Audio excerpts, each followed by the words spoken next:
اسلام عورت کی عزت اتنی دیتا ہے جب تک وہ اپنی رضا کا اظہار نہیں کرتی قاضی کی مجال نہیں کہ وہ نکاح پڑھا سکے. ہم خود کھڑے رہتے ہیں جب تک اجازت نہیں آتی. پہلے ہم عورت کی اجازت لے کر کے آتے ہیں اور پھر عورت کو اس کا حق مہر دینے کا حکم بھی مرد کو دیا گیا ہے کہ وہ تمہیں اپنی زندگی چھوڑ کر آ رہی ہے, اپنا گھر چھوڑ کر کے آ رہی ہے, اس کا حق مہر ادا کرو. اور لانے کے بعد جانتے ہیں میرے آقا صلی اللہ تعالی علیہ وسلم کی تعلیمات کیا ہیں؟ اللہ اکبر. حضور اکرم صلی اللہ علیہ وسلم نے تاکید کے ساتھ فرمایا ہے کہ عورتوں کے ساتھ سختی نہ کرو. اپنے آخری خطبے میں حضور نے عرفات کے میدان میں یہ بات تک فرمائی, عورتوں کے معاملات میں اللہ سے ڈرو, حد سے زیادہ نہ بڑھو, عورتوں کے ساتھ اتنی سختی نہ کرو. مارنے کو منع کیا, کبھی ان کے چہرے پر نہ مارنا, کبھی ان کے خاندان کو تانا نہ مارنا, کبھی ان کو اتنی بری گالی نہ دینا کہ دل ٹوٹ جائے. یہ تمام احکام اسلام نے اسی عورت کی عزت ہی کے لیے تو دیے ہیں. اور پھر جس وقت وہ آئے, بزرگوں نے یہ رواج بھی رکھا ہے کہ ہم اپنی بیٹیوں کو اپنے گھروں سے قرآن پاک دے کر کے رخصت کرتے ہیں, قرآن کے ساتھ اسے بھیجتے ہیں. اور گھر لانے کے بعد جانتے ہیں یہ اعلیٰ حضرت رضی اللہ تعالیٰ عنہ نے لکھا بھی ہے. اعلیٰ حضرت فرماتے ہیں جب نئی دلہن گھر میں آئے تو اس کے پیروں کا دھون جو ہے وہ اگر گھر کے چاروں کونوں میں ڈالو تو برکت آئے. وہ آ رہی ہے اپنا رزق لے کر کے آ رہی ہے, اپنا رزق لے کر کے آ رہی ہے. یہاں تک ہمارے لیے کہا گیا, بلکہ دولہے کو یہ بھی کہا گیا, اسی یہ بیان میں ساری باتیں نوجوانوں کو سمجھ میں بھی آ جائیں گی. نکاح کی پہلی رات اسے کہا گیا کہ تو اپنے گھر لایا ہے دلہن کو تو سب سے پہلے اس کے ہی دوپٹے کو تو مصلی بنا اور اس پر سجدہ کر. یہ حکم ہے. عورت کی عزت نہ ہوتی تو ہم مصلی بناتے اس کے دوپٹے کو. پہلی رات کہا گیا ہے. یہ اور بات ہے کہ معلومات نہیں ہے نوجوانوں کو کہ شادی کے بعد پہلی رات, یہ بھی سیکھنے کی ضرورت ہے. علماء سے تمام چیزیں پوچھ لینا چاہیے جس کی شادی ہو رہی ہے. دلہن آ رہی ہے تو ہم اس کی عزت ہی کے لیے تو یہ تمام کام کر رہے ہیں. اور اس کے بعد حکم یہ دیا گیا کہ سب سے پہلے اس کے ساتھ بات چیت کی شروعات کرنے سے پہلے اس کی پیشانی پر ہاتھ رکھ کر اللہ کی بارگاہ میں یہ کہو, اے اللہ اس کے اندر جتنی تو نے اچھائیاں رکھی ہیں وہ سب اچھائیاں مجھے عطا کر دے, اور جتنی اس کے اندر برائیاں ہیں ان تمام برائیوں سے مجھے تو بچا دے. یہاں سے تو شروعات کر. ظاہر سی بات ہے, میں نے اس وقت محسوس کیا, چند دنوں پہلے ایک نوجوان کو تلقین کر رہے تھے, پیشانی پر جہاں بال اگتے ہیں وہاں ہاتھ رکھ کر کے دعا کرنا. تو اس نے پوچھا کہ حضرت دعا تو ایسی ہی کر سکتے ہیں, پیشانی پر کیا؟ میں بھی چونک گیا. اس کو میں بتاؤں, میرے ایک استاد سے میں نے پوچھا کیا ایسا ہے کہ اپنی دلہن کی پیشانی پر ہاتھ رکھ کر کے اس طرح دعا کرنا چاہیے؟ انہوں نے کہا ہاں ہے. دعا تو کیسے بھی کریں, ہاتھ نہ رکھیں اور ہاتھ چھوڑیں ہاتھ اٹھائیں, سب دعا اللہ سنتا ہے, لیکن اس لیے پیشانی پر رکھ کر کے دعا کرنے کے لیے کہا گیا کہ وہ آج اپنے والدین کو چھوڑ کر کے آئی ہے, اس کے وسیلے سے اللہ جلدی دعا قبول کرے گا. اس کا دل مغموم ہے, وہ غمگین ہے, اور غم زدہ لوگوں کے ساتھ میرا مولا ہے. وہ اپنے والدین کو چھوڑ کر کے تیرے گھر آئی ہے, وہ مغموم ہے, بہت غم زدہ ہے. آج اس کی پیشانی پر ہاتھ رکھ کر کے دعا کرو. میرا اسی دن یہ ذہن سمجھ گیا کہ اسلام نے عورت کو وہ مقام دیا ہے, وہ عزت دی ہے.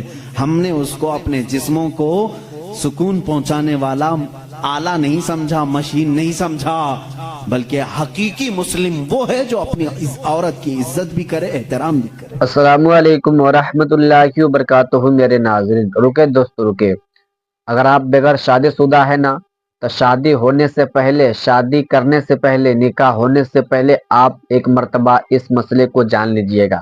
آج کل ہمارے رواج میں یہ ہو چکا ہے کہ جب ایک لڑکا اور لڑکی کا جب نکاح ہوتا ہے, جب دلہا دلہن کو اپنے گھر لے آتا ہے, جب شادی کی پہلی رات ہوتی ہے تو شادی کی پہلی رات میں ہم بستری کیسے کرنا چاہیے. اور آج یہ ایک رواج بن چکا ہے کہ جب تک دلہن کا خون نہ نکلے شرمگاہ سے تب تک وہ پاک دامن نہیں ہے. تو کیا ایسا بھی ہوتا ہے؟ آپ سب سے پہلے مفتی سلمان اظہری صاحب کے زبان سے بیانات کو سماعت کر لیجیے. اللہ کے رسول صلی اللہ تعالی علیہ وسلم نے جو فرامین دیے ہیں, عزیزان گرامی وقار, یہ نکاح کے اس سسٹم کو بھی میں آپ کو بتاؤں. کچھ تو وہ ہیں جو یہ اسلام کے خلاف بھونک رہے ہیں کہ عورتوں کے اوپر زور زبردستی ہوتی ہے اسلام میں, اور دوسروں کی کیا بات کروں, ہمارے ہندوستان پر بیٹھا ہوا میں کیا بتاؤں, یہ بھی بڑی عورتوں کی ہاں پیڑت مہیلائیں ہیں, مسلم پیڑت مہیلائیں ہیں جو خود بیوی کو چھوڑ بیٹھا ہے. ساری مسلم عورتیں پیڑت ہیں. اللہ اکبر. وہ خود اپنی بیوی کو دیکھنے نہیں جا سکا, زندگی ختم ہونے آ گئی, بال سفید ہو گئے. پیڑت مہیلائیں ہیں مسلمان. ہاں اگر اے مسلمانوں کوئی بھی ہم میں سے عورت پر زور زبردستی کرتا ہے, یاد رکھو میں تمہیں بتاؤں کہ قرآن کی قیامت کے دن اللہ جانوروں پر بھی اٹھائے ہوئے ہاتھ کا فیصلہ لے گا, تو عورت کی بات تو دور کی ہے. میرا عقیدہ تو یہ ہے, ایک عورت نے بلی کو باندھ رکھا تھا, بخاری شریف میں ہے, وہ مر گئی بلی, اور وہ عورت بہت عبادت گزار تھی, لیکن اللہ تعالیٰ نے فیصلہ فرمایا کہ اس عورت کو جہنم میں ڈالو. میری ایک مخلوق کو باندھ کر رکھی اس نے اور وہ مر گئی. ہمارا تو عقیدہ یہ ہے تم عورتوں پر اگر ظلم کرتے ہو تو تم ذمہ دار ہو, لیکن اسلام نہیں. اسلام وہ کامل دین ہے.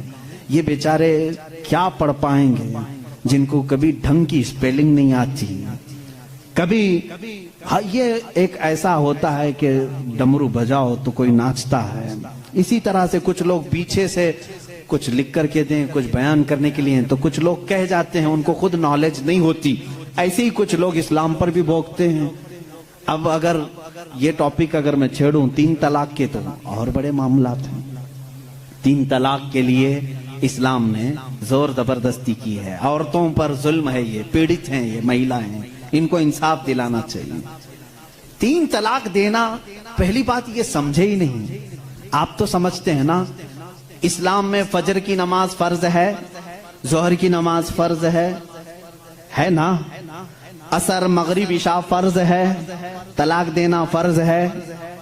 فرض ہے تو اتنا کیوں نہیں سمجھ رہے؟ کون کہتا ہے کہ ہر مسلمان 3 طلاق دینا فرض سمجھتا ہے؟ ارے وہ ایک ایگزٹ راستہ ہے.